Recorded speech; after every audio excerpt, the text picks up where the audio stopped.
Hi.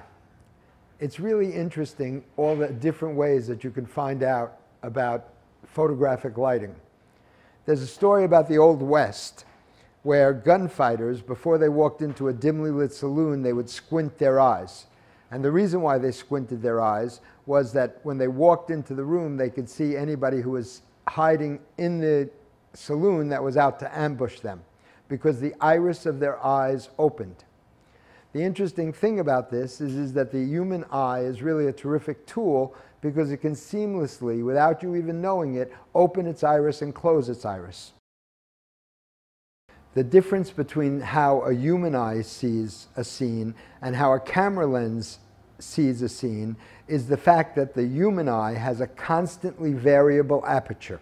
You look into the dark part of a scene and the iris of the human eye opens up. You look into the light part of a scene and the iris closes down.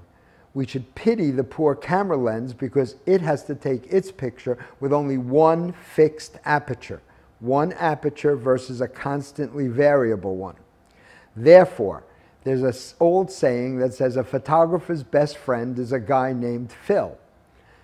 Not P-H-I-L, but F-I-L-L. We have to add some light to the shadow side of the subject so that we can get the subject to appear as if the human eye is seeing it.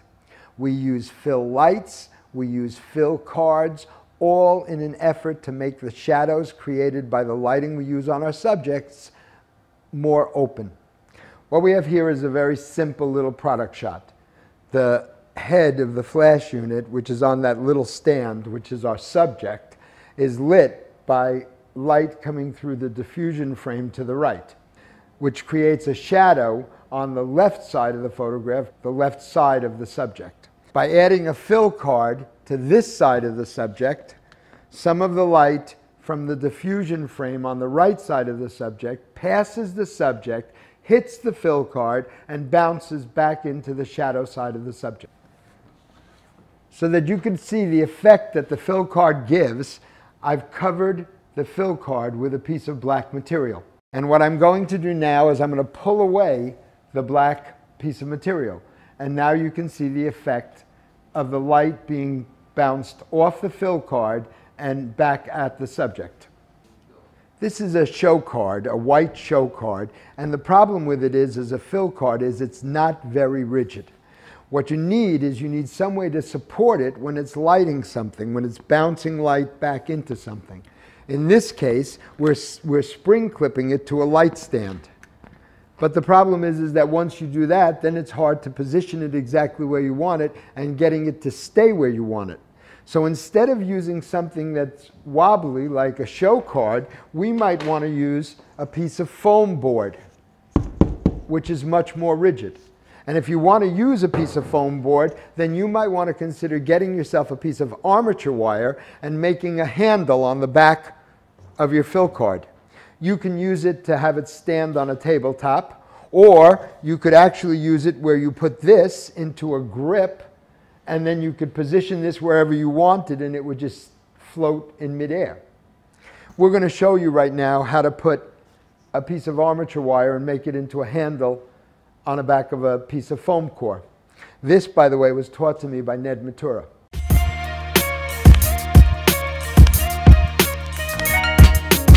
This is armature wire. Sculptors bend armature wire to the shape that they're going to make a sculpture in, and then put clay or paper mache or something over it. But the armature wire gives the sculpture enough strength to stand on its own. It's available in different thicknesses, and it's malleable enough that you can bend it with your hand. We're going to use this armature wire to make a handle for the back of our fill card. This is a piece of foam board. It's about 20 by 30 inches long, and this is a piece of armature wire that I've bent into a loop and then had one piece that extends off of the back of the piece of foam board. We place it down and we start to put pieces of tape. One of them goes across the armature wire. The next piece that we're going to put down goes along each section of the armature wire.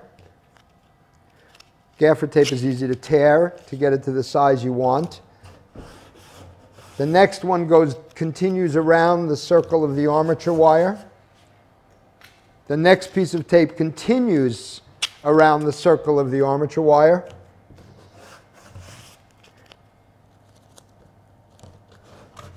And then with one more piece of tape, what we've done is we've made a handle that we can use to position this piece of fill card anywhere we might want it.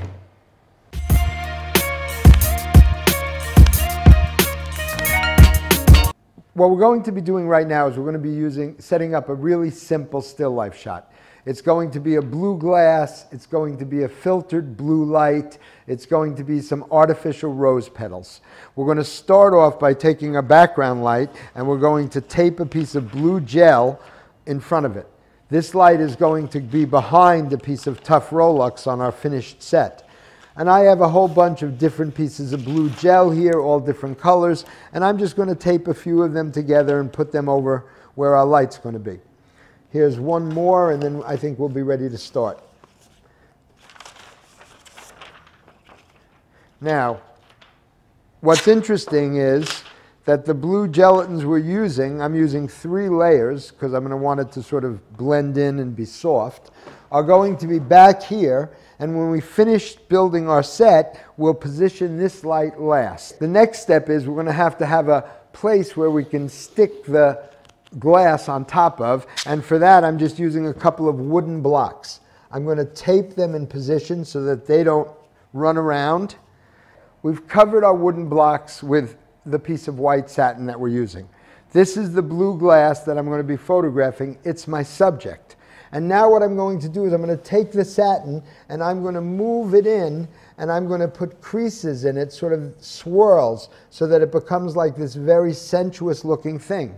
And once I've got swirls the way I like them, I'm going to use these metal blocks just to hold everything in position so that it won't move around. In other words, they're like weights that are stopping the satin from moving. Okay, here's our scene. And finally, I'm going to take some rose petals, they're artificial rose petals, and I'm just going to sprinkle them on the set. Maybe a few more, just for effect, because I like the way they look when they're sprinkling. There you go. What we're doing next is we're going to use a shoot-through umbrella, and I actually know what's going to happen next, so I'm going to tell you that this is really not what I'm going to end up doing, but I want you to see the effect of the shoot-through umbrella anyway. On one side of the subject, we're going to have a shoot-through umbrella. And then on the other side of the subject, we're going to put a fill card. We're now going to lower the sheet of tough Rolex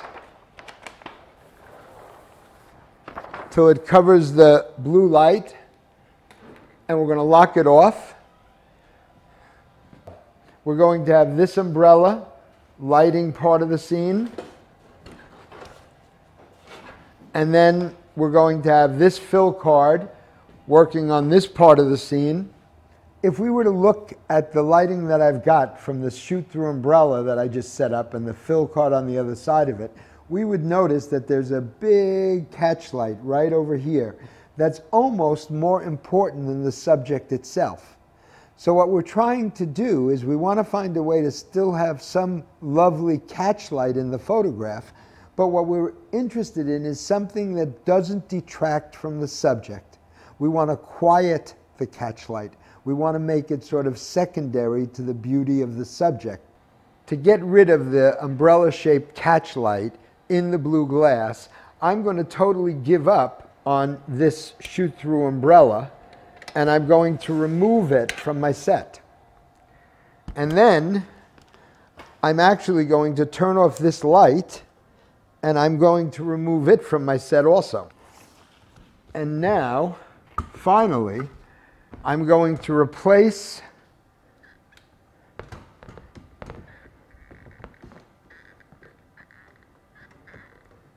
the shoot-through umbrella with another card.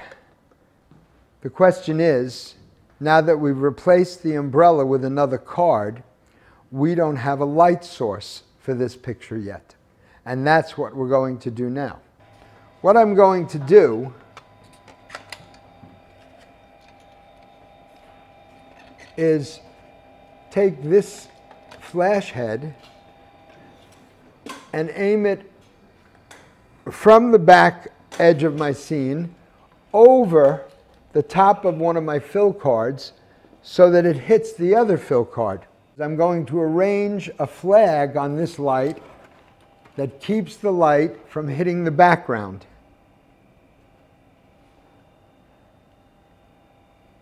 But at the same time allows the light to hit the card on the opposite side of the set.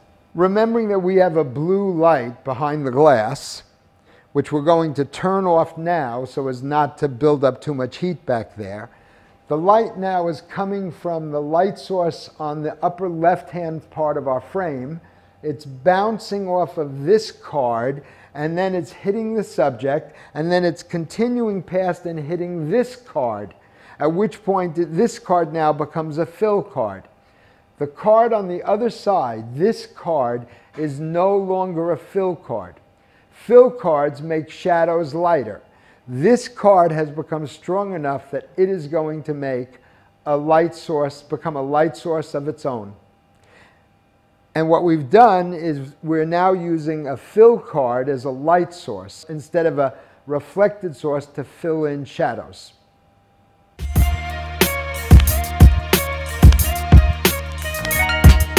This green glass bottle is gilded with gold leaf. And like any reflective surface, without something reflecting in the surface just looks dead and lifeless.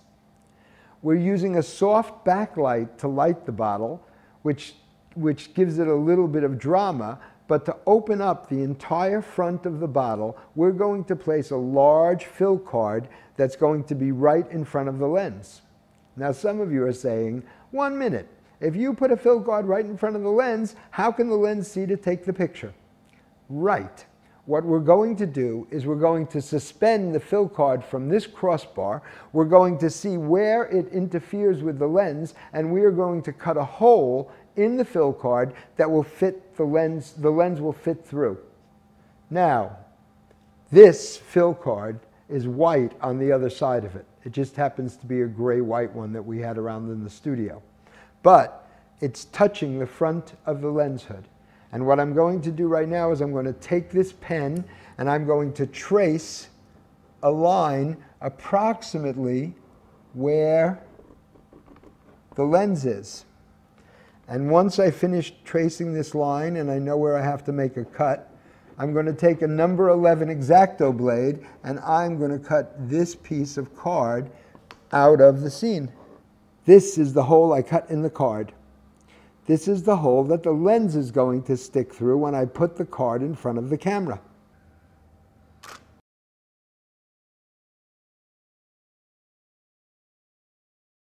Now we're going to do the final part of lighting this green glass bottle. We've added a fill card to this side of the subject. We've added another fill card to this side of the subject. And we basically have surrounded this subject with 3 fill cards that cover 180 degrees. The difference between this and the first photographic effort we tried is quite marked and very, very noticeable. Basically, we took a diffusion panel that we showed you how to build in our light modifiers video. We took 3 fill cards and a bit of white seamless paper, and we turned a dead, lifeless green bottle with gold leaf on it into something that looks like a jewel. It's pretty exciting, and I think when you look at the pictures, you'll understand why it was worth all the effort we put into doing this.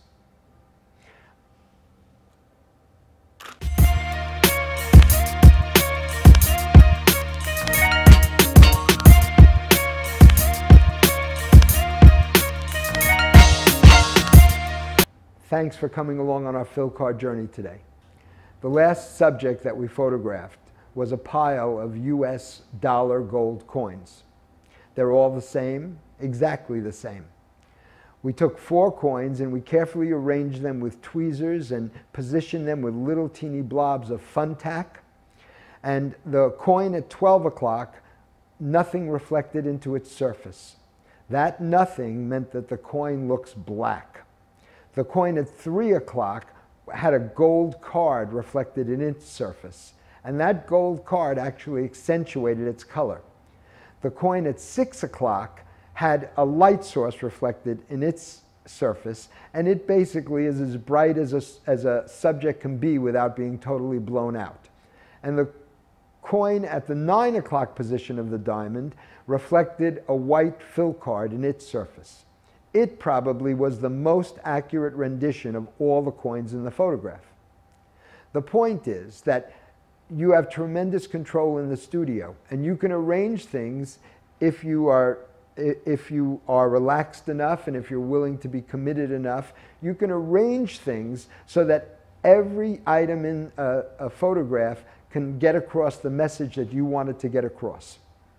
The idea is that you should think about some of these concepts and meld them into a working system with thoughts of your own and come up with something really creative and exciting. Take care.